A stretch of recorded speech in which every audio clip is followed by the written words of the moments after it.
ইয়াউমাইদি ওয়ালা ইয়াতাসাআলুন। এমনকি পৃথিবীতে যে মানুষগুলো একে অন্যের কাছে কিছু আশা করে চায়, এরকম কোন মানুষ দেখলেই তাড়াতাড়ি দৌড়াবে, ওর কাছে কোনো কিছু জিজ্ঞাসা করার সুযোগ দেবে না। এই দুনিয়া আমরা বিপদে পড়লে বাবাকে দেখলে মনে হয় যে আশা জাগে না, উনি আমার জন্য হয়তো কোনো জায়গায় কিছু চেষ্টা করছেন। আল্লাহর কসম, কোরআনে কারীম সূরা মুমিনুনের ভেতরে আল্লাহ এটা জানিয়েছেন, সিংগায় ফুৎকার দিলেই ওই বাবা পর্যন্ত মনে করবে হয় আমার কাছে আসতে পারে, এজন্য দৌড়াবে। কি করবে? ন্যাংরা মানুষ যেভাবে দৌড়ায় ওইভাবে না। ইয়াউমা ইয়াফিরুল মারউ মিন আখি, এই যে আল মারউ মিন আখি, এর আগে আল্লাহ ইয়াফিরু দিয়েছেন। ইয়াফিরু শব্দের শাব্দিক অর্থ হচ্ছে মাজা তুলে দৌড় যাওয়া। আপনার আত্মীয় স্বজন যত রকমের সম্পর্কের মানুষ আছে, ও দেখা মাত্রই মাজা তুলে দৌড় দেবে। বলেন নাউজুবিল্লাহ। এই জন্য আমার এই কথাটা একেবারে বাস্তব, আপনি নিজের চোখের সামনে মিলাবেন। কিয়ামতের দিন সবাই যখন উঠতে থাকবে, আর শহীদ যারা হয় এই মানুষগুলো খেতে থাকবে। সুবহানাল্লাহ বলতে পারেন না? এই জন্য শহীদ এর শব্দটা খেলাচোরা বিষয় না। এ জেলাতে যিনি রাষ্ট্রপতির দায়িত্বে ছিলেন, শহীদ জিয়াউর রহমান, শব্দটা ওনার নামের আগে আন্দাজে লাগানো হয়নি, চিন্তা ভাবনা করে লাগিয়েছে। সারা পৃথিবী জানে এই বাংলাদেশের সংবিধানের ওপরে আল্লাহর ওপরে আস্থা, এই কথাটা উনি লিখেছিলেন। কথা বলেন না কেন? বিসমিল্লাহির রহমানির রহিম, এটা দিয়ে সংবিধান শুরু হবে, এটা উনি লিখেছিলেন। ওনার জীবনে ভুল ত্রুটি হয়তো আছে মানুষ হিসাবে, আল্লাহ যদি বিচার করে যে আল্লাহর উপরে আস্থা, এই দিকে তাকিয়েও আমার মনে হয় আল্লাহ ওনারে মাফ করে দেবেন। ওনারে মাফ করে দিলে আমাদের বিশাল ক্ষতি হয়ে যাবে। বলেন আমার ভাইরা, আমি যে কথাটা তুলেছিলাম, শাহাদতের মরণে কোনো কষ্ট নেই। এজন্য আমার আল্লাহ পাক হযরতে মাওলানা দেলাওয়ার হোসাইন সাইদি রহমতুল্লাহ আলাইহি, ওনাকে সাধারণভাবে জেলখানায় মরণ না দিয়ে জালেমদের হাতে শাহাদতের মরণ দিয়েছে। কারণ এ মরণে আল্লাহ কোনো কষ্ট রাখেনি। অথচ মুহাম্মদ রাসূলুল্লাহ বলতেছে আজরাইল হাত সরাও।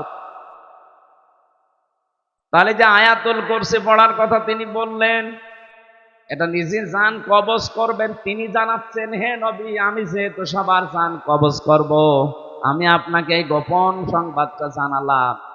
আপনার উম্মতেরা যদি আয়াতুল কুরসির 10টা ক্ষমতা বিশ্বাস করে পড়তে পারে, অনেকের মনে আশা জেগেছে যে আমি আয়াতুল কুরসি পড়ি। আরে ভাই, এর ভেতরে 10টা জিনিস আল্লাহ সাজিয়ে দিয়েছেন। এ 10টা জিনিস আপনার প্র্যাকটিক্যাল লাইফে, আপনার বাস্তব জীবনে এটা থাকা লাগবে। আপনি আন্দাজে পড়ে গেলেন, একটাও আপনার জীবনে নেই না, ওইরকম আয়াত হবে না। আমি বহু হিন্দুর সাথে মিশে দেখেছি, আমার রিমান্ডে অনেক হিন্দু অফিসার পেয়েছি। আমার আর কোরআনে কারিমে কেমন আয়াত, তো আমার মনে হয় আমার চাইতে ওর কোরআন বেশি জানা আছে। এমন এমন আয়াত রাতের বেলা যখন পাহারা দিত ওই রিমান্ডে, এমন এমন আয়াত এসে পড়তো, কি গো নাম মনে হচ্ছে উল্টা পাল্টা, সুব্রত বালা, দেবদুলাল, মোহন কুমার, এরা পাহারা দিত কিন্তু আয়াত পড়তো কোরআন শরীফের। ইয়া আইয়ুহাল্লাযীনা আমানু ইন্না মিন আজওয়াজিকুম ওয়া আওলাদিকুম আদুওয়াল লাকুম ফাহযারুহুম। কিভাবে পড়েন? কোরআন শরীফ আমাদের আয়াত আছে, যে যে বিষয়ের আয়াতগুলো আছে 8টা 10টা 15 20টা করে আয়াত মুখস্থ করে রিমান্ডে আমার এই ওয়াজ, যে আপনি এই ওয়াজ করেছেন এই আয়াতের সাথে। হ্যাঁ, আপনি কেন এই জায়গায় এই কথা ঢুকালেন? বদরের ময়দানে এখানে 14 জন শহীদ হয়েছে, 14 জন কাফের মারা গেছে। আপনি এই জায়গায় তথ্যটা আগে না বলে পরে বললেন কেন? এগুলো ওরা আয়ত্ত করিনি কেন? ও মানুষগুলো দেখতাম মাঝে মাঝে আল্লাহর ভুল ধরত। আমার রিমান্ডে প্রশ্ন করে আর আল্লাহর এই কাজটা ঠিক, আপনার কাছে পরামর্শ নিয়ে আল্লাহ এই কাজ করার দরকার। সব চাইতে বেশি পেয়েছিলাম ওই যে মাটির নিচে আয়না ঘর, যেটা রিমান্ডে ওখানে নিয়ে যখন রেখে পাহারা দিত, রাত 12টার সময় একদল আসতো, অধিকাংশ হিন্দু, এসে কোরআনে কারিমের এমন এমন আয়াত থেকে প্রশ্ন জিজ্ঞাসা করে, আর ওই 1.5 মিনিট 2 মিনিট শোনায়। দেখেন তো এটা আপনার নাকি? কোথায় বলেছিলেন? চুয়াডাঙ্গায়। এটা কোথায়? কুষ্টিয়ায়। এইটা নাটোরে। আমি বললাম যে 1.5 ঘন্টা কথা বলি আমি, আগে নেই পরে নেই, 1.5 মিনিট 2 মিনিট কোথা থেকে পান? আমরা সারাদিন বসে বসে শুনি আর দেখি কোন জায়গায় হাত লাগাবেন। হাত লাগাতে হলে আমার চাইতে আপনার আয়ত্ত বেশি থাকে। কথা বলেন না কেন? কেউ যদি ভুল ধরতে চায়, আমার আজকের আয়াতের তাফসীরে আমার কোরআনের ওপরে মাস্টার্স করা আছে। আমার মতো যারা করেছেন লেখাপড়া, তার উপরে পড়াশোনা করা লাগবে। একটা ইঞ্জিনিয়ার পাশ করে 10 তলা বিল্ডিং এর প্ল্যান দিয়েছে, আর এই যে দোকানে চা খালা, ওর যে হাল হকিকত দেখি আছে, ওই লোক এসে যদি বল না এ প্ল্যানে ভুল হয়েছে, ওর দাঁত মুখ খুলে ফেলার দরকার নেই। এই কথা বলছে না? এই লোকটা অনার্স মাস্টার্স করেছে এই বিষয়ের উপরে, এতদিন লেখাপড়া করছে, 16 বছর পড়া লাগে, 16 থেকে 18 বছর। এ একটা প্ল্যান দিল, আর আপনি চার দোকানদারি করছেন, লবণ ঠিক মতো দিতে পারেন না, মিষ্টি ঠিক মতো দিতে পারেন না, আর আপনি ভুল ধরছেন এই প্ল্যানে। আমার যে মানুষগুলো ভুল ধরছে, অবস্থা কিন্তু ওদের ওই রকমই ছিল। ওরা কিছু কিছু সাবজেক্টের উপরে আয়াতগুলো হাদিসগুলো আয়ত্ত করে কি করে ভুল ধরা যায় সেই চিন্তা। এভাবে যদি 16 বছর 18 বছর কোরআনের উপরে পড়াশোনা করে ভুল ধরা লাগতো, তাহলে আর ভুল ধরত। এমনকি আল্লাহরও ভুল ধর। আমি আকিজ গ্রুপে চাকরি করতাম ওই সময়, তাদের খতিব ছিলাম। আপনারা অনেকে জানেন জানেন না, আকিজের বড় ছেলে যিনি এখন ডাক্তার মহিউদ্দিন, আমার 4টাই 4 বিয়ে করাতে যাই। দেখেছেন একটা জায়েজ জিনিস থালা, এটা নিয়ে কত সমস্যা, কেউ ভয় পাবে। আরে আশ্চর্য রে! আল্লাহ তাআলা কোরআনে কারিমে বিয়ের কথা শুরু করেছেন 2 বউ দিয়ে, ফাঙ্কিহু, নিকাহ করো, বিবাহ করো। কয়টা? মাসনা 2টা, সুলাসা 3টা, রুবা 4টা। আল্লাহ কি 1 দিয়ে শুরু করেছেন না 2 দিয়ে? তাহলে বউ 2টা থাকলে ভালো। যদিও আমাদের এই দেশের সামাজিক পারিবারিক যে অবস্থা, এটা এ দেশের মানুষ মেনে নেয় না।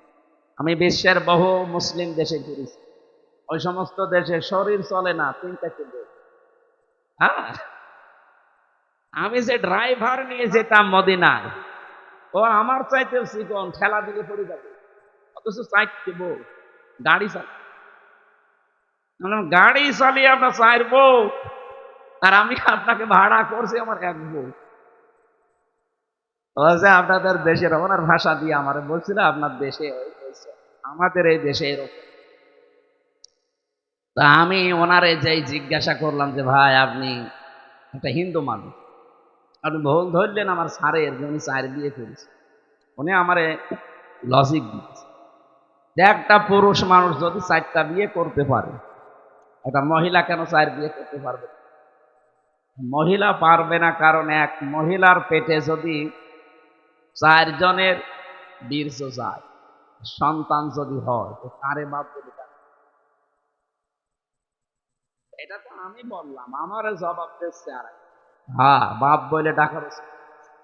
সন্তান হবার পরে ডিএনএ টেস্ট, এইভাবে বলছে যে ডিএনএ টেস্ট করে দেখবে যে এটা কোন কার, সেটারে বাবা বলবে। ঠিক আছে, কিন্তু এই যে একটা জন্ম দিলে না 1 বাবার হয়, 4টা দিলে তো জারজ হয়ে যাবে। কোরআনে কারিমের যে আয়াতগুলো, ওরা আমাদের চাইতে, আমরা তো খালি পড়ছি, এই যে 10টা ক্ষমতার কথা বলছি এমনি না, আমরা পড়ছি ওই মানুষগুলো এই 10টা ক্ষমতা জেনে পড়তো কিন্তু বিশ্বাস করতো। আল্লাহ যে সব কিছুর উপরে ক্ষমতা রাখে এটাও বিশ্বাস করে না, কিন্তু আল্লাহর ক্ষমতা আছে এটাও পড়ে। আল্লাহু লা ইলাহা ইল্লাহু আল হাইয়ুল কাইয়্যুম, তিনি চিরঞ্জীব, তিনি চিরস্থায়ী।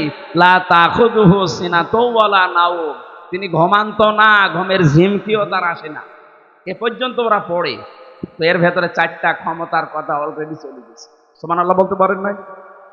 কয়টা? এই যে পর্যন্ত পড়লাম এর ভেতরে চারটা ক্ষমতার কথা আল্লাহর চলে গেছে। উনি চিরঞ্জীব, উনি চিরস্থায়ী। আজ কত মানুষের মারা যাওয়ার পরে চিরঞ্জীব লিখে দিচ্ছে, চিরঞ্জীব মুজিব, নাউজুবিল্লাহ। এই শব্দটা দুনিয়ায় কারো নামে লাগানো জায়েজ নেই। উনি কি মুজিবকে আল হাই ছিল, চিরঞ্জীব হয়ে গেছে?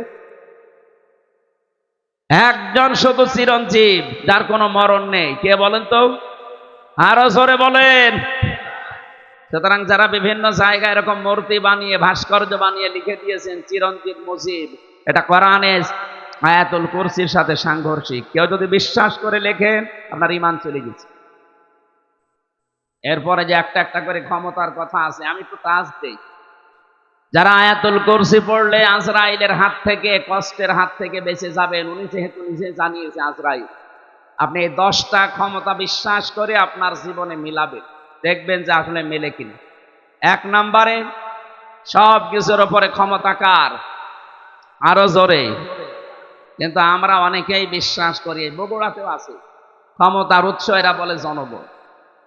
না, এটা আয়াতুল কুরসির সাথে যায় না। আপনি যদি এই বিশ্বাস করে থাকেন যে ক্ষমতার উৎস জনগণ, আর আপনি আয়াতুল কুরসি পড়ে, আপনার কথার সাথে আপনার বিশ্বাসের মিল নেই।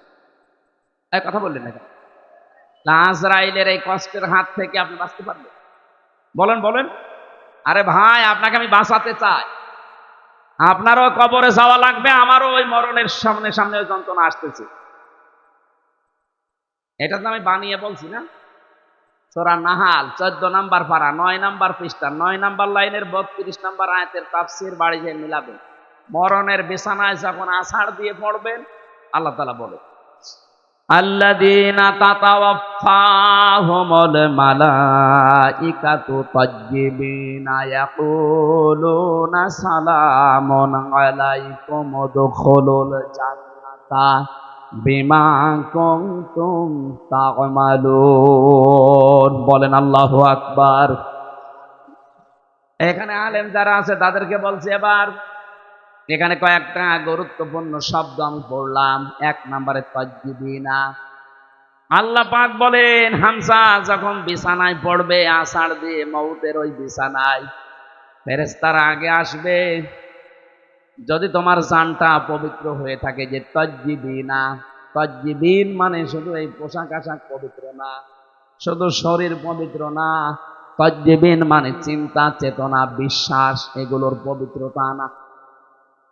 আপনি পবিত্র হতে হলে আপনার চিন্তা পরিষ্কার করা লাগবে, আপনার ভাবনা, আপনার বিশ্বাস, আপনার আকীদা, আপনার কর্মজীবন, আপনার ব্যবসা বাণিজ্য, অর্থনীতি, এগুলো পবিত্র করা লাগবে, পরিষ্কার করা লাগবে, সাফ করা লাগবে।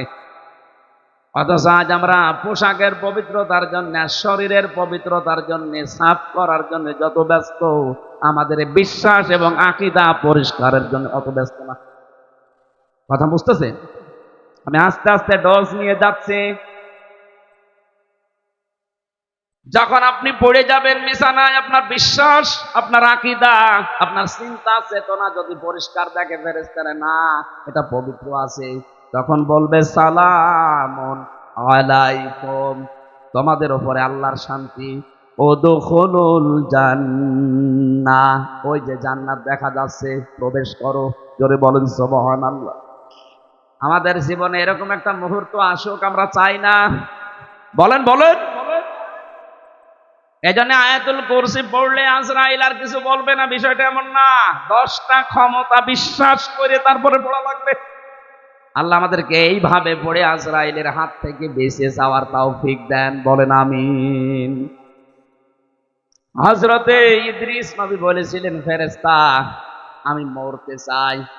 আমি শুনেছি যে সব কিছু মিথ্যা হলেও মরণের যন্ত্রণা মিথ্যা না। আপনি আমারে দেখান, আমারে মেরে ফেলেন, কেমন কষ্ট লাগে আমি দেখবো, এরপরে আবার আমার জীবিত করে দেবেন। কারণ জান কবজ করার দায়িত্ব তো আপনার। ঠিক আছে, দ্বিতীয় নম্বর শর্ত আমার, আপনি বলেছিলেন জান্নাত জাহান্নাম, এগুলো আমি আল্লাহর কাছ থেকে জানি। জান্নাত জাহান্নাম আছে, জাহান্নামে কেমন করে আল্লাহ শাস্তি দেয়, ওই শাস্তিটা আমি চোখে দেখবো। আমার দেন, জাহান্নামের ভেতরে দিয়ে দেন, আমি দেখে তারপরে আপনি আমারে আবার বের করে দেবেন। ঠিক আছে, জান্নাতের ভেতরে কি শান্তি আছে, কি আরাম আছে, কি আনন্দ আছে, এগুলো আমি দেখবো। এই নিয়ামত, এগুলো দেখা শেষ হয়ে গেলে আপনি আমারে আবার বের করে দেবেন। ঠিক আছে, মরণের যন্ত্রণার এই কথা বলার পর ফেরেশতা আজরাইল আল্লাহকে বলেছিলেন, রব্বুল আলামিন, গিয়েছিলাম তো ভালো জায়গায় নবী মনে করে, কিন্তু এই লোকটা তো ভেজাল, মরতে চাই। আল্লাহ পাক বলেন, আমার বান্দা যখন আকাঙ্ক্ষা করেছে, ঠিক আছে, কাজ করো। মেরে ফেললেন, আবার জীবিত করে দিলেন। আমি তাফসীরের ভাষায় হাদিসটা পড়তে গিয়ে দেখেছি, এই যে হযরতে ইদ্রিস নবী কিন্তু শক করে মৃত্যুবরণ করেছিলেন। কি করে বলেন বলেন, শকের মরণ কেমন হয় দেখি, মৃত্যুর যন্ত্রণাটা। হযরতে ইদ্রিস নবী পরবর্তীতে দুনিয়ার মানুষকে জানিয়েছে, তোমরা জানো এই যে শক করে যে মরতে গেলাম, শকের এই মরণে কেমন কষ্ট হয়েছে। জীবিত ছাগলকে জিন্দা অবস্থায় চামড়া খুলে লবণ দিলে যেরকম লাগে, আমার ওই রকম লাগছিল। ও বগুড়াবাসী, শকের মরণে যদি এই হয়, আমরা যারা মরতে রাজি না তাদের কিছুই হবে না। তারপরও তো তিনি একজন নবী।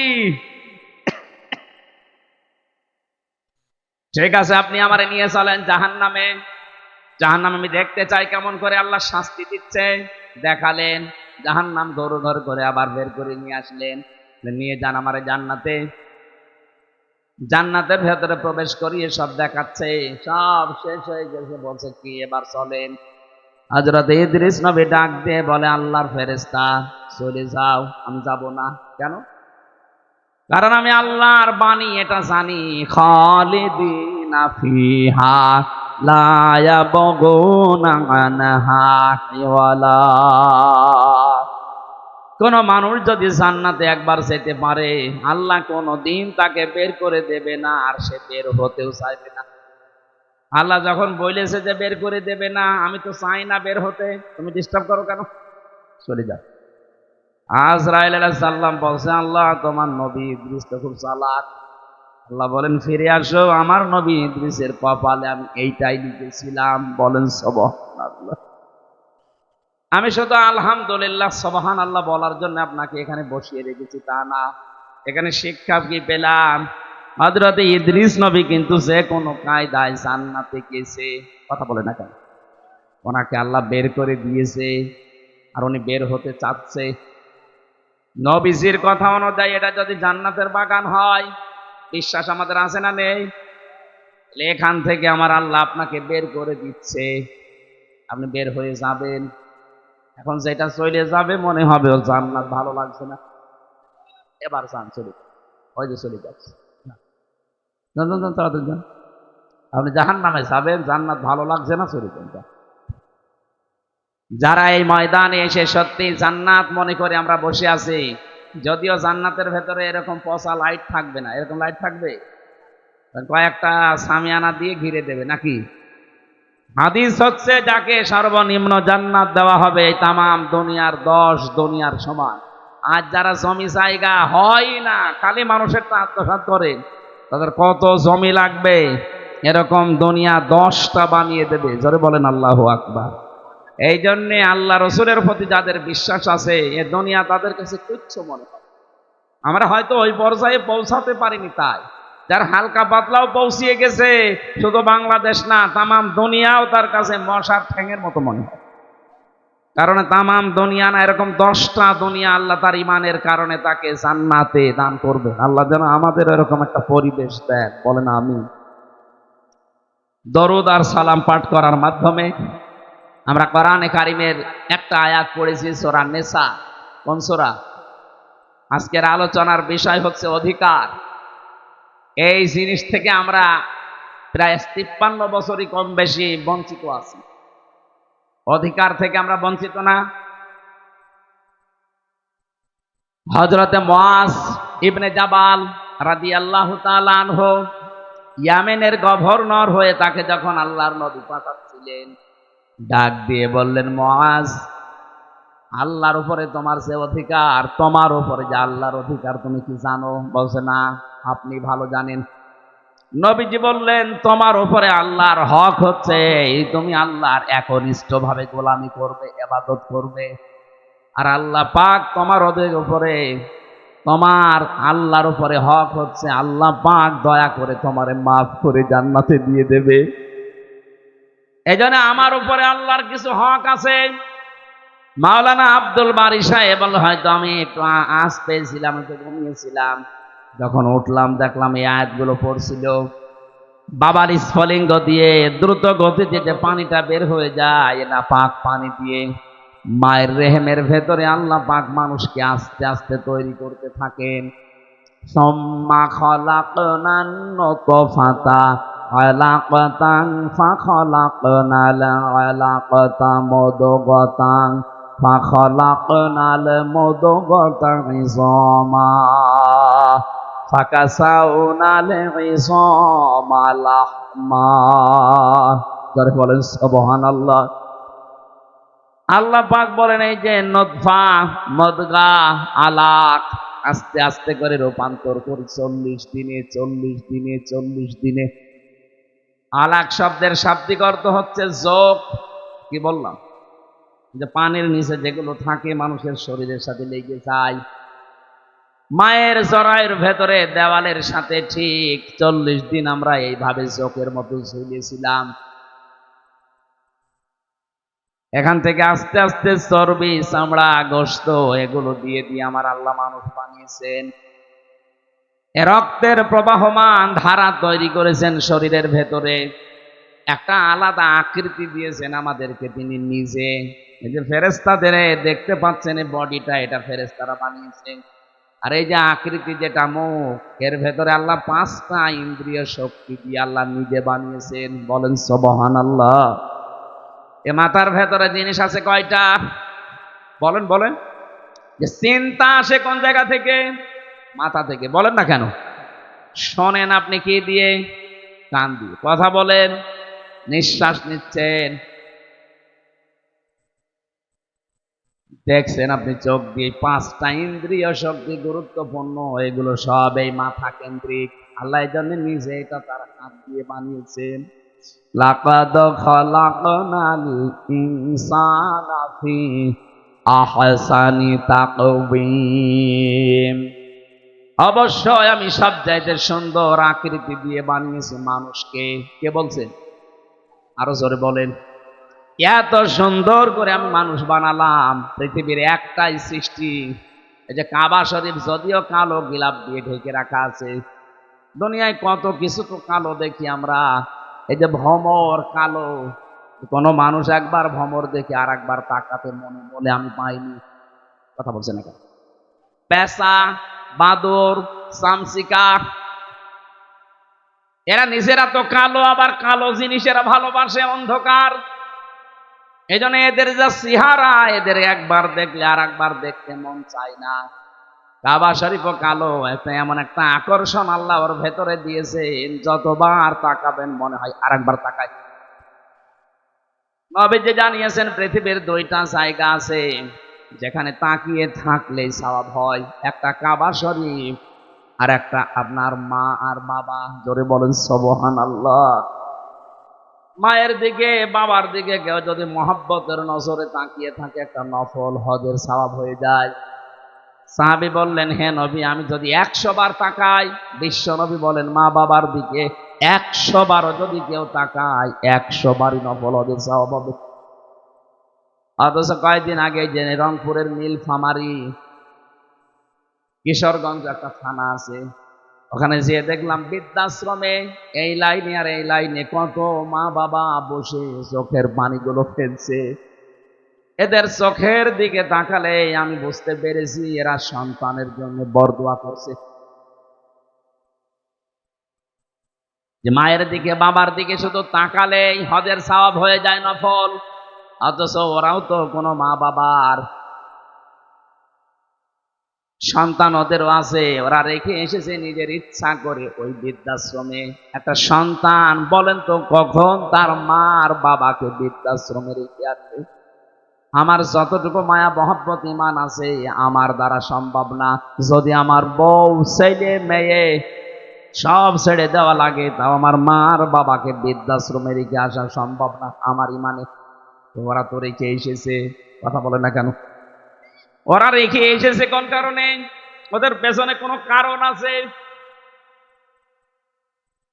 আমি একবার রাঙ্গামাটি গিয়েছিলাম, লংগদু থানা, ওখানে একটা বৃদ্ধাশ্রম আছে। বললাম আমারে নিয়ে চলেন তো দেখি আসি।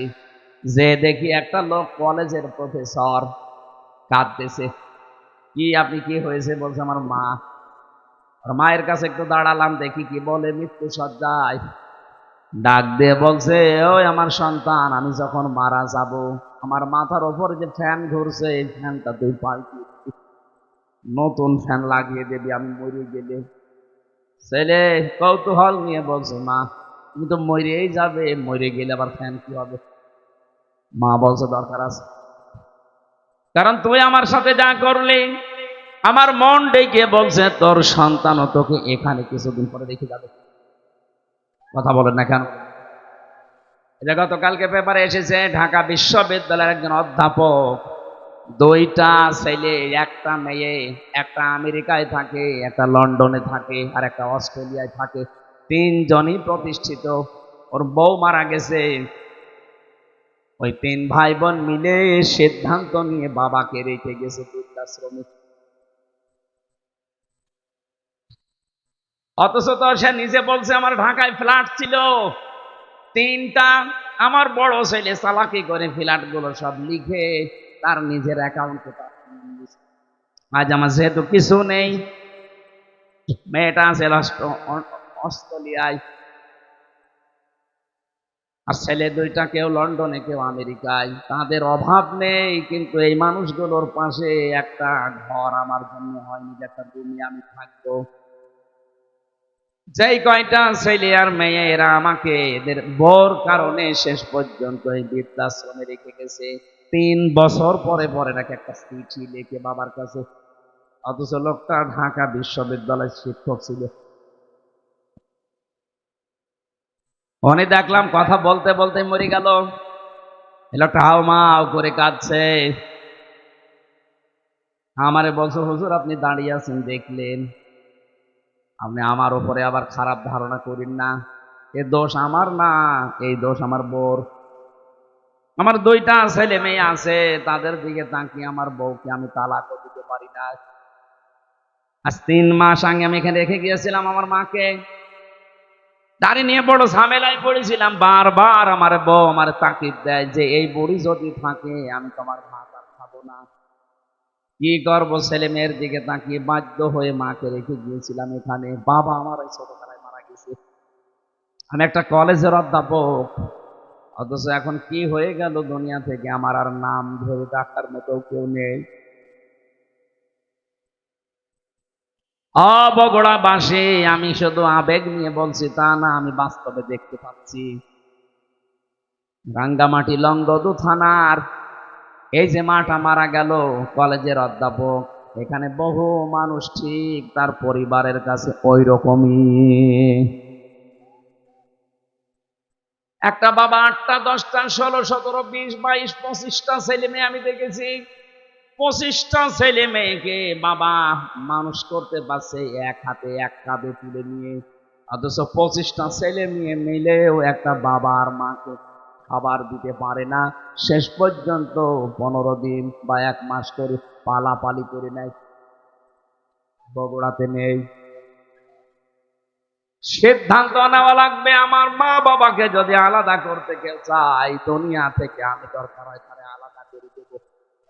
সম্মানিতা মা বোনেরা, আমি নিজে স্বামী, আল্লাহর কসম করে বলছি, আমি সহ যত স্বামী এখানে বসে আছে, কোন স্বামী কিন্তু মন থেকে চাই না যে আমার বিয়ের পরে আমার মা বাবা আলাদা হয়ে যাক। না, আমি যা খাবো আমার মা বাবা তাই খাক, আমি না খেয়ে থাকলে ওরা না খেয়ে থাক, তাও আমার সাথে থাক। কথা বলে না কেন? এই পরিবেশটা আমরা অনেক জায়গায় দেখছি নষ্ট হয়ে গেছে। বিয়ে করার কিছুদিন পরেই সন্তান আর পেরে ওঠে না, শেষ পর্যন্ত এই মা বাবাকে হয় আলাদা করে দেয়, নাই বৃদ্ধাশ্রমে দিয়ে দেয়। কথা বলেন ঠিক কিনা? এই ছেলেটার পেছনে যে সবচাইতে বেশি ভূমিকা পালন করেছে এটা তার বউ। আর এই বউকে কোট বুদ্ধি দেয় ওখান থেকে এই বউর মা আর ওর বড় বোন। ওখান থেকে খালি ইনজেকশন পাঠায়, ওই কতদিন থাকবে একসাথে, আলাদা হয়ে যা, আরামে খেতে পারবি। আমি কি বেশি বলে ফেললাম?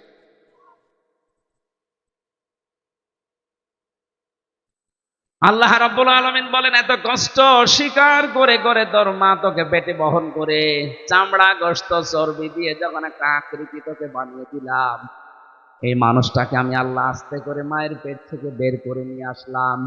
আল্লাহু আখরাজাকুম মিন বুতুনি উম্মাহাতিকুম,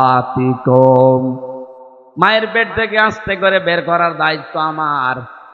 এই দায়িত্বটা এখন ডাক্তাররা পালন করছে, আল্লাহর উপরে এখন আর নেই। কথা বলেন না কেন? আজ 100টার প্রায় 95টা সিজার ছাড়া হচ্ছে না। প্রশ্ন আসতে পারে, তাহলে আপনারা কেন এই স্টেজে যারা বসে আছে এদের কি মা ছিল না, নাকি আকাশ থেকে? এ কথা বলছে না। এদের মাকে তো সিজার করা লাগে নাই, অথচ আমাদেরটা এখন করা লাগছে। আজ অধিকাংশ মানুষের মেয়েদের ভরসাই হয়ে গেছে না হবে না, সিজার করাই লাগবে। আল্লাহ বলছেন, ঠিক আছে তোর দায়িত্ব আমি ছেড়ে দিলাম, যা তোর ওই হাইব্রিড বাচ্চা আমি কেটেই বের করব। কথা বলেন না কেন? রাব্বুল আলামিন বলেন, আমি যখন আস্তে করে দুনিয়া থেকে নিয়ে আসলাম, কি অবস্থায় তুই ছিলি জানিস? লা তা'লামুনা শাইয়া, কিচ্ছু বলতে পারতিস না, শুধু ট্যা ট্যা করে কান্না ছাড়া তোর কোনো ভাষাও ছিল না, আওয়াজও ছিল না। বিজ্ঞান এখন প্রমাণ করছে এই কষ্টটা নিয়ে, কেন কম্পিউটারে সব দেখা যায়। একটা মানুষ সর্বোচ্চ কষ্ট সহ্য করতে পারে 45 ইউনিট। কত? পৃথিবীর প্রতিটি জিনিস পরিমাপ করার যন্ত্র আছে। এই যে প্যান্ডেলটা, এটা কতটুকু, এটা পরিমাপ করার জন্য একটা অস্ত্র আছে না, ফিতা আছে, ফিতা। আপনি কাউকে দেন, সে এই ফিতা দিয়ে মাপ দিয়ে বলতে পারবে এটা কতটুকু। আপনি যদি এইরকম চাউল নিয়ে এসে বলেন এটা মেপে দেন, দাড়ি পাল্লা আছে। কথা বলেন না কেন? এই যে পানির বোতল আছে, এটা লিটার, সিসি, কেজি দিয়ে মাপা হয়। পৃথিবীর প্রতিটি জিনিস মাপ করার জন্য আলাদা আলাদা যন্ত্র আছে। আল্লাহ পাক বলেন, তোর মা তোকে দুনিয়ায় আনতে যে কষ্টটা পেয়েছে, ডেলিভারির কষ্ট, এইটার জন্য একটা পরিমাপের যন্ত্র আছে। এই কষ্টটা পরিমাণ হচ্ছে 45 ইউনিট। এর বেশি হলে পুরুষ মানুষ মারা যাবে। কিন্তু একটা মা দুনিয়ার ময়দানে সন্তানের মুখ দেখতে হলে 57 ইউনিট কষ্ট সহ্য করা লাগে। কত?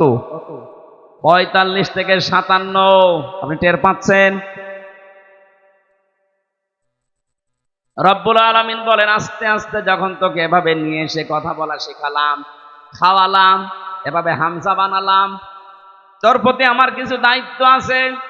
আমি তোকে যা যা দেওয়ার সব দিয়ে দিয়েছি, এখন তোর উপরে আমি আল্লাহ কিছু চাই। চাই এইটা, ওয়াবুদুল্লাহ, তোরা আমার ইবাদত করবি। কার? ইবাদতটা কি, এইটাই আমরা অনেকেই জানিও না, মানিও না। অনেকে মনে মনে ভাবে না, আবার জেনে ফেললে আবার কাজ করা লাগবে, জানি না তাই মানি না, ভালো আছি না। একটা সাফ কথা শোনো, ইসলামের কোন নিয়ম নীতি যদি আপনি জানেন কিন্তু মানেন না, তাহলে আপনার একটা গুনাহ হবে। কয়টা? আর ইসলামের কোন নিয়ম আপনি জানেনও না, মানেনও না, আপনার ডবল গুনাহ হবে। কেন বলেন? কারণ আপনি জানাও ফরজ, মানাও ফরজ। জানার ফরজ আপনার আদায় হয়েছে, মানার ফরজ আদায় হয়নি, এজন্য গুনাহ হবে কয়টা? কিন্তু আপনি জানেনও না, মানেনও না। আপনার জানার ফরজ যেহেতু আদায় হয়নি, মানার ফরজও আদায় হয়নি। এজন্য যারা বলে জানার নাম ইসলাম না, মানার নাম ইসলাম, এটা একটা শয়তান। আপনি না জানলে মানবেন কি করে? এলাকায় বহু মানুষ আছে সুদ খায় কিন্তু জানে না এই ধান্দায় মনে মনে ভাবে আল্লাহর কাছে আমি বলবো আল্লাহ আমি জানতাম না। কথা বলছেন? এই যে যারা টাকা ছেড়ে রাখেন, 1000 টাকা ছেড়ে দেয়, 1 মাস পরে 1200 টাকা করে নেয়, এটা যে সুদ হয় অনেকে জানে না। আপনি বলবেন যে আমি জানি, এই যতদিন বলবেন যে আমি জানতাম না ততদিন আপনার অসুবিধা নেই, কিন্তু যেই বলবেন আমি জানতাম, তিনি যেই নিয়ে করলেন কেন? এই ধারণা আমাদের ছিল যে জানতাম না তাই আল্লাহকে বলবো আমি জানি না তাই মানি না। না, আপনার গুনাহ হবে ডবল। আপনি জানেন না কেন? আমি কি জেনে এসেছি? আমার জানা লেগেছে। এই কথা বলছেন না কেন? এই এলাকায় হয়তো এই গুনাহ এখনো আরম্ভ হয়নি। এই যে টাকা ছেড়ে রাখে টাকা আসে, কিন্তু অনেক জেলায় এটা আছে।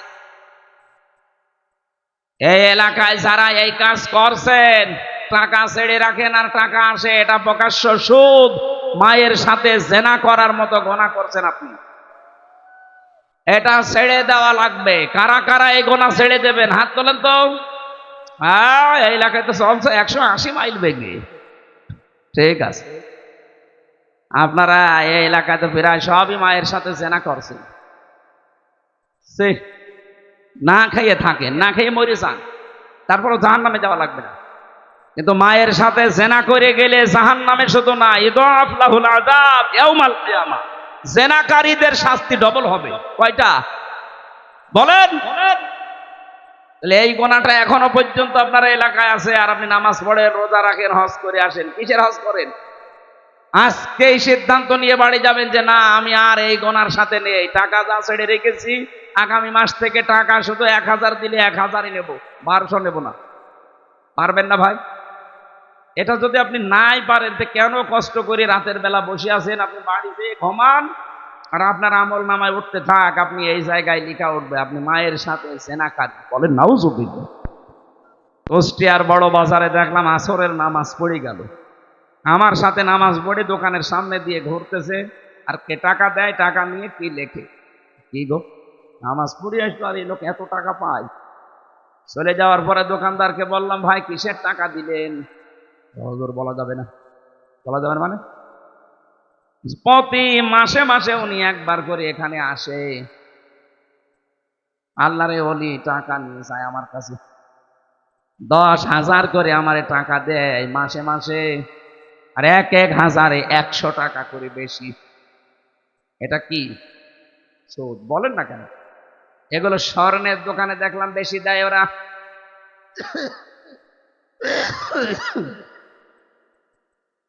অনেকে চালাকি করে মনে করে গোনা যদি হয় ও টাকা এমন কায়দায় নামে নামে ছেড়ে দেবো যেন আমার নামে লেখা না হয়।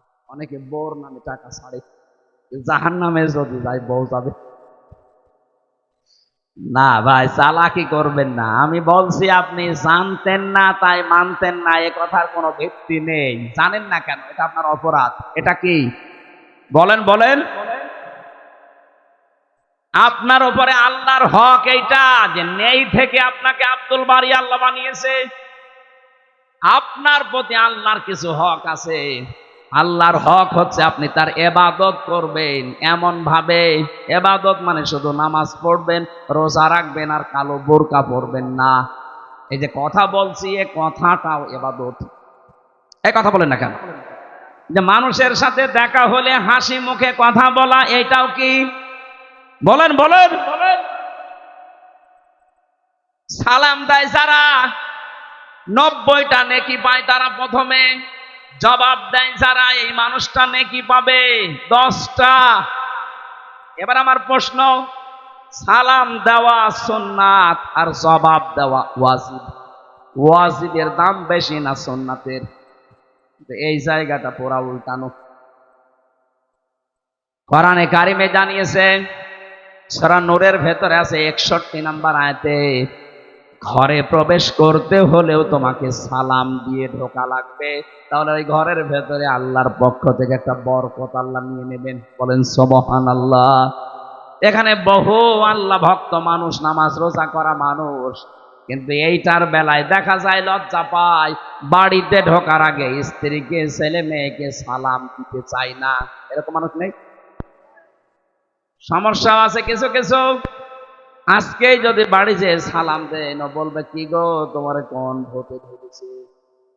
কালকে যে যৌতুকের টাকার জন্য আমার গালিগালাজ করে পিটাইলে আজকে সালাম দিচ্ছ, মানে আজ কোনো নতুন ধান্দা আছে? যে যা মনে করে করুক, আজকে থেকে আপনি ইসলামের এই কাজটা শুরু করেন। নবীজি জানিয়েছেন যদি 25 বার করে দিনের ভেতরে সন্তানকে, স্ত্রীকে, পরিচিত মানুষ অপরিচিত মানুষ যদি সালাম দিতে পারেন 25 বার, কয়বার?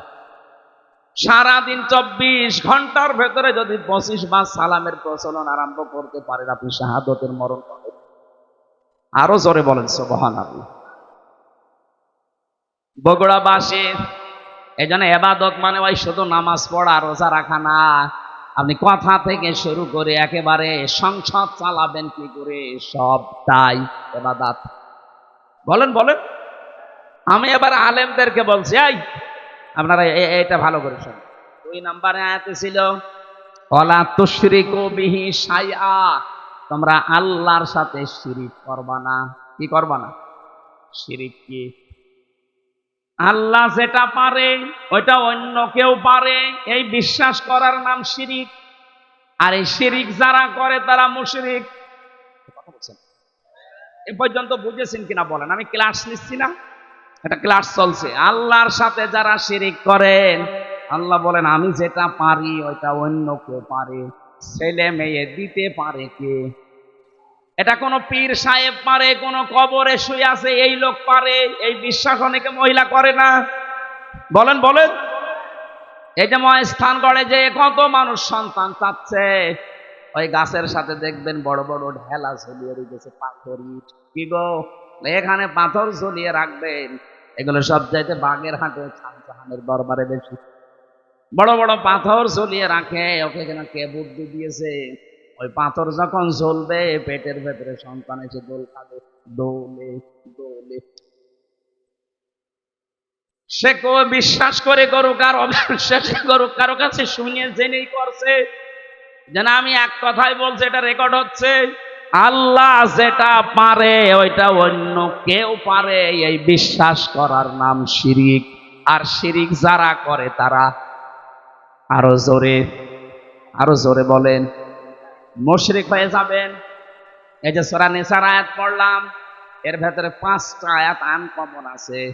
নবীজি বলেন এই 5টা আয়াত পেয়ে আমি এত খুশি হয়েছি, তামাম দুনিয়া দিয়ে দিলেও আমি এত খুশি হতাম না।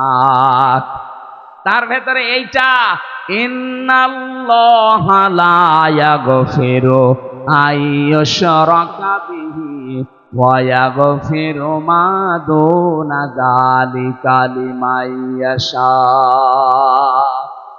এ পৃথিবীর সব গুনাহ আল্লাহ ইচ্ছা করলে মাফ করে দিতে পারেন, কিন্তু শিরিক করলে তার মাফ নেই। কে বলছেন? আরো জোরে বলেন। এবার আসেন আমি একটা একটা করে দিচ্ছি। সন্তানের ক্ষেত্রে বুঝলাম আল্লাহ বাদে কারো এখানে হাত। আরো জোরে।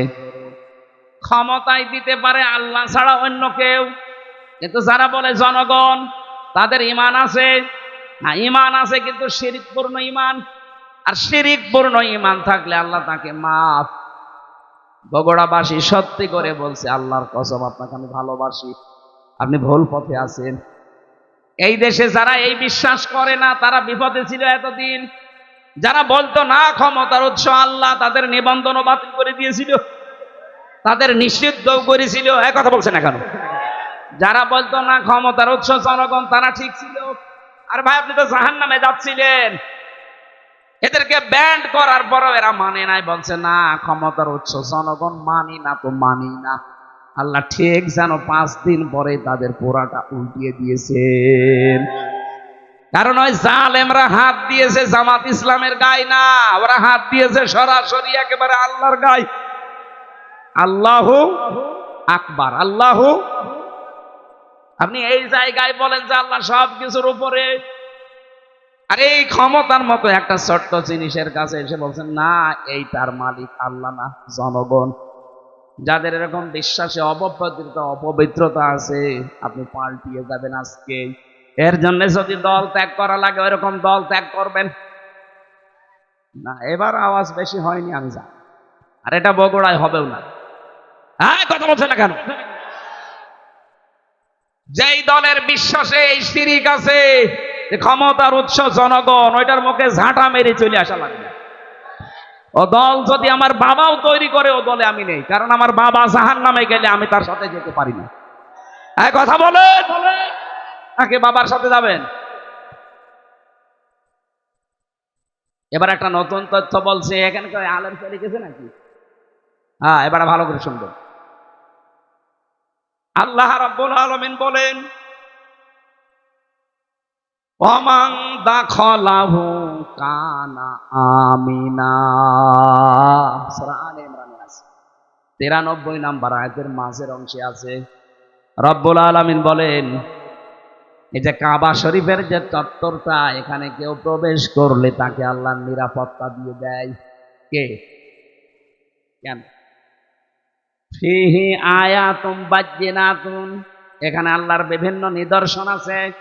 মাকাম ইব্রাহিম, একটা নিদর্শনের নাম মাকামে ইব্রাহিম, যেটা লিফট হিসাবে ব্যবহার করে ওই পাথরের উপরে দাঁড়িয়ে দাঁড়িয়ে ইব্রাহিম আর ইসমাইল নবী কাবা ঘর বানিয়েছিলেন। এই যে লিফট আবিষ্কার হয়েছে এই পাথর থেকে, দাঁড়ালে এই লিফটের মতো চলে যেত উপরে। আবার যখন মনে করতেন আমি নেমে পাথর আবার নিতে চাই, তখন আবার নিচে নেমে পড়তো। যারা হজে গেছেন দেখেছেন, কাবার পাশে কয়েক হাত ধরে হযরতে ওমর ওই পাথরটা ওখানে রাগিয়ে রেখেছেন, আগে কাবার সাথে ছিল। এখন মানুষের সুবিধার্থে এটা করা। আল্লাহ পাক বলেন, এই চত্বরের ভেতরে আল্লাহর বহু নিদর্শন আছে। তার এক নাম্বার নিদর্শন, ইন্না আউওয়ালা বাইতি উবুদিআ লিন-নাস লাল্লাযী বিবাক্কাতা মুবারাকাও ওয়া হুদাল লিল আলামিন। পুরাতন প্রাচীন একটা নাম মক্কা শরীফের বাক্কা। কি নাম? এই মক্কার নাম ছিল বাক্কা। এই বাক্কায় পৃথিবীর প্রথম ঘর আল্লাহ প্রতিস্থাপন করে দিয়েছেন, তার নাম কাবা। নাম কি? এই চত্বরের ভেতরে কেউ গেলে তাকে নিরাপত্তা দিয়ে দেয়, শান্তি স্বস্তি, সে নিরাপদ হয়ে যায়। কে? আরো জোরে বলেন। আমি কেন এটা বলছি বারবার বলেন তো? আমি এটা বোঝাতে চাই, কাবা শরীফের চত্বরটা আল্লাহ এমন নিরাপদ বানিয়ে দিয়েছেন, অথচ ওর ওই এরিয়ার বাইরে গেলে অনেক উল্টাপাল্টা কাজ চলছে, রাহানাজানি চলছে, ছিনতাই চলছে, মারামারি চলছে, রক্তপাত চলছে, ধোঁকাবাজি চলছে। কিন্তু কাবার চত্বরের ভেতরে কোনো মারামারি রক্তপাত, বলেন বলেন, এমনকি কেউ বাবার হত্যাকারীও যদি দেখে কাবার চত্বরের ভেতরে, না, নরম হয়ে যায়, বলে না, এখানে মারা যাবে না, বাইরে চলেন। তার এই যে বারবার আমি কথাটা তুলছি এই কারণে, এখানে যেহেতু আল্লাহর বিধান মতো মানুষ চলছে, এই কারণে জায়গাটা পরিপূর্ণ নিরাপত্তা দিয়ে বেষ্টন করা। এই এদিকে তাকান, এদিকে। কাবার এই চত্বরটা বিধান চলে কার? এজন্য জায়গাটা নিরাপত্তা দিয়েছেন কে? কাবা শরীফ থেকে বাংলাদেশের দূরত্ব ৬,০০০ কিলোমিটার। এইটা তো আর কাবা না, কথা বলে না। তাহলে এই ৫৬,০০০ বর্গ মাইলের বাংলাদেশ যদি কেউ নিরাপত্তা চাদর দিয়ে ঢেকে রাখতে চায়, এখানেও চিন্তায় হবে না, এখানেও রক্তপাত হবে না, এখানেও ধোঁকাবাজি হবে না। ওখানে যেমন আল্লাহর বিধান কায়েম করার মাধ্যমে আল্লাহ নিরাপত্তা দিয়েছেন, এই ৫৬,০০০ বর্গ মাইলে আল্লাহর বিধানটা কায়েম করে দেন, ঠিক কাবা শরীফের মতো হয়ে যাবে। এটা আমি বানালাম না। সূরা আনামের ৮২ নম্বর আয়াতে এই তথ্যটা আছে, আল্লাযীনা আমানু ওয়া লাম ইয়ালবিসু ঈমানাহুম বিযুলমিন উলাইকা লাহুমুল আমন। আল্লাহ পাক বলেন, এই যে মানুষগুলো এইভাবে আল্লাহর কুদরতি আঙ্গুল এই বগুড়া ধনটের দিকে তাকিয়ে বলছে, এই যে এই মানুষগুলো আল্লাহর পক্ষ থেকে নিরাপত্তা পাওয়ার হকদার। কারা? যারা তাদের ঈমানের সাথে শিরিক মিশ্রণ করে না। এখানে জুলুম মানে শিরিক। তাহলে আমরা বাংলাদেশকে যদি কাবার মতো নিরাপত্তা দিতে চাই, এই 56,000 বর্গ মাইলে বসবাস করে যদি আমরা নিশ্চিন্তায় থাকতে চাই, আমাদের চুরি ডাকাতি ছিনতাইয়ের রক্তপাতের হত্যার কোনো ভয় থাকবে না, আয়না ঘরের কোনো অস্তিত্ব থাকবে না, তাহলে এই দেশে যারা আছি শিরিক মুক্ত জীবন গঠন করা লাগবে। আর জোরে বলা লাগবে। শিরিক কি? হেদায়েতের দ্বিতীয় শব্দ এটা, আবুদুল্লাহ ওয়ালা তুশরিকু বিহি শাইআ। আল্লাহর ইবাদত করবা আর শিরিক করবা না। শিরিক এবার আমি পেয়েছি তাফসিরে, শিরিক বিল জাত, শিরিক বিল সিফাত, শিরিক বিল ইখতিয়ারা, শিরিক বিল হুকুক। এই 4 প্রকারগুলো আবার শ্রেণী বিভাগ করে করে 8 প্রকার, 12 প্রকার, 22 প্রকার, 42 প্রকার, 72 প্রকার, 120 প্রকার পর্যন্ত শিরিক আছে। সবগুলো আমি নোট করেছি। এক একটা বিষয়ের উপরে এত কথা আল্লাহ লুকিয়ে রেখেছে, যত গবেষণা করবেন তাফসীর আকারে তত বের হবে। জোরে বলেন আল্লাহু আকবার। এই জন্যই তাফসীর করতে গেলে এরকম সময় লাগে। এখন শিরিক শব্দ নিয়ে যদি এত বেশি, ইবাদতের ব্যাখ্যা ছিল 9টা, শিরিকের ব্যাখ্যা আছে 27টা। এটা প্রকার হিসাবে ভাগ করা যায় 120 প্রকার, 120 শ্রেণীতে। এতগুলো শিরিক থেকে যদি সত্যি আমরা মুক্ত হতে পারি, দেশের মানুষ, আমরা তো চেষ্টা চালাচ্ছি। আমাদের বিশ্বাসে শিরিক থাকবে না, আমাদের আকীদায় শিরিক থাকবে না, আমাদের সমাজে শিরিক থাকবে না, আমাদের সংসদেও শিরিক থাকবে না। সংসদে একটা শিরিক ছিল, আল্লামা দেলাওয়ার হোসেন সাইদি রহমতুল্লাহ আলাইহি ওটা তুলে দিয়েছেন। এই যে মাথা নিচু করে ঢোকা লাগবে, মুসলমানের মাথা শুধু নিচু হবে কার সামনে? ওই স্পিকারের সামনে এইভাবে যাওয়া লাগবে আগে, মাথা নিচু করে। উনি বলেছে না, মুসলমানের এই দেশে এই শিরিক চলতে দেওয়া যায় না, সিস্টেম করে ওইটা বাদ দিয়ে দিয়েছে। এখন আর ওইভাবে যাওয়া লাগে না। কিন্তু 15.5 বছরের দিকে তাকান, এই দেশটা যেন মানুষ মুশরিক হয়ে যায়। ওই দাদা বাবুদের মতো ওরা সর্বাত্মক চেষ্টা চালাচ্ছিল। কোথাকার কোন বাবার ছবি বিভিন্ন প্রতিষ্ঠানে টাঙিয়ে টাঙিয়ে সম্মানের জায়গায় রেখে দিয়েছে, ছেলে মেয়েরা এইভাবে করে করে পূজা করতে। একটা জাতিকে মুশরিক বানাতে পারলে তাকে অনিয়ন্ত্রিত করে ফেলা যায়।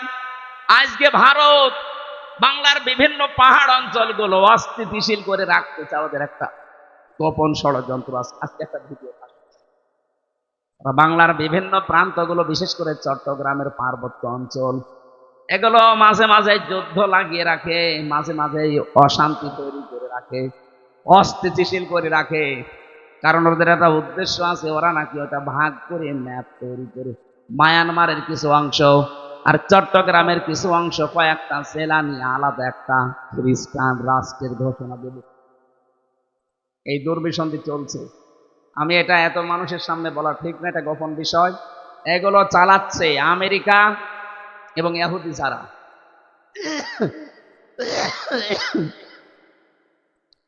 এদের এই গোপন ষড়যন্ত্র যদি বাস্তবায়ন হয়ে যায়, এই যে উপদেশটা 3 বার পাল্টিয়ে গেল, ডক্টর মোহাম্মদ ইউনূস থেকে একবার, এরপরে আবার কয়েকজন, এরপরে কয়েকদিন আগে আবার 3 জন। এগুলো এমনি এমনি করছে না, একটা দুর্বিসন্ধি আছে। সব চাইতে ভয়ঙ্কর এর ভেতরে এই ফারুকি, এই লোকটা মেয়েতে মেয়েতে ছেলেতে ছেলেতে বিয়ে করা, এই যে সমকামিতা, এটা প্রমোট করে। এইগুলো নিয়ে সে সিনেমাও বানিয়েছে। এই যে পরকীয়া প্রেম করে মানুষ উদ্বুদ্ধ হয় কি করে, সে তার নিজের স্ত্রী তিশাকে এই সিনেমায় কাজে লাগিয়েছে। 3rd person singular number, bachelor, আমি উপন্যাস পড়েছিলাম, ওইগুলো দেখছে এখন সিনেমা বানাবো। আমার বিশ্ববিদ্যালয়ে থাকাকালীন একটা অভ্যাস ছিল, ক্লাসের পড়া যাই হোক আমি উপন্যাস পড়তাম। এই দেখেছিলাম ওই সময়, ওইগুলো দিয়ে দিয়ে এখন নতুন নতুন সিনেমা তৈরি করছে। আর এগুলোর লেখক যারা, আমি ওই লেখকের নাম নিতে ঘৃণা করি। ওই মানুষগুলো যা করে গেছে, পরকীয়া প্রেমের মাধ্যমে পুরা একটা সংসার জাহান্নামী হয়ে যায়। 2, 3, 4, 5 সন্তানের ছেলে মেয়ের মা সব রেখে আল্লাহর রাস্তায় চলে যায়। কথা বলছে না ভাই? বলছে ঠিক, ওটা আল্লাহর রাস্তা, শয়তানের রাস্তা না।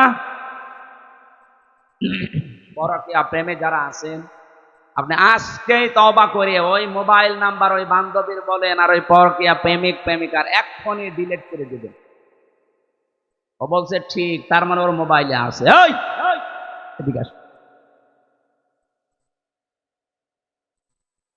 আয়াতের তৃতীয় কথা ছিল রব্বুল আলামিন বলেন, হে পৃথিবীর মানুষেরা, ওয়াল জারিদিল কুরবা ওয়াল জারিল জুনুবি ওয়াস সাহিবি বিল জামবি ওয়াবনিস সাবিল। পৃথিবীর ময়দানে যারা আত্মীয় স্বজন আছে, প্রতিবেশী হোক আর অনাত্মীয়, তাদের সাথে মিলমিশ করে চলবা, ভালো ব্যবহার করবা। আজ হাজারো মানুষের কারণে প্রতিবেশী অশান্তিতে আছে, অথচ লোকটা নামাজ পড়ে। কথা বলে না কেন? আরে প্রতিবেশী মানে আপনার বাড়ির পাশে যে আছে, শুধু সে না। আপনি বাসে যাচ্ছেন এ বগুড়া থেকে ঢাকা পর্যন্ত, এই যে 4-5 ঘন্টা সময় লাগবে, আপনার পাশের সিটে যে আসে সে 5 ঘন্টার প্রতিবেশী। বলেন বলেন, আপনি সিট এমন ভাবে কাজ করে নিয়েছেন যে সে পা রাখবে সেই জায়গাও নেই। না, আপনি প্রতিবেশীকে কষ্ট দিতে পারেন না। এত বেশি কথা জিবরাইল নবীকে প্রতিবেশী সম্পর্কে শোনাতেন। নবীজি বলেন, আমার মনে হচ্ছিল আমার জমি জায়গার ভাগ, এই মিরাজ এইটাও নাকি প্রতিবেশীকে দেওয়া লাগতে পারে নাকি। আবার বলেন তো, এত গুরুত্ব স্যার তাদের সাথে আজ আমাদের সম্পর্ক দা কুমড়ার। এগুলো টাউনে তো আরো বেশি, গ্রামেও আছে। মুরগিতে ধান খেয়েছে, এই নিয়ে প্রতিবেশীর সাথে গন্ডগোল। বলেন বলেন, আমা মালাকাত আইমানুকুম, সাবধান, নিজেরা অধীনস্থ যারা আছে তাদের সাথে খারাপ ব্যবহার করবা না। নবীজির জীবনের শেষ কথা দুইটা, তিনি বলেছিলেন as-সালাত as-সালাত, আমা মালাকাত আইমানুকুম as-সালাত। উম্মতেরা, আমি তোমাদের রেখে গেলাম, যাই করবা করবা, নামাজ ছাড়বা না। আর অধীনস্থ যারা আছে, কাজের লোক, মেয়ে ছেলে যাই বলেন, তাদের সাথে ভালো ব্যবহার করবা। নবীজির জীবনের শেষ কথা এইটা। আল্লাহ আমাদেরকে আয়াতটা বাস্তব জীবনে মেনে নেওয়ার তৌফিক দেন, বলেন আমিন।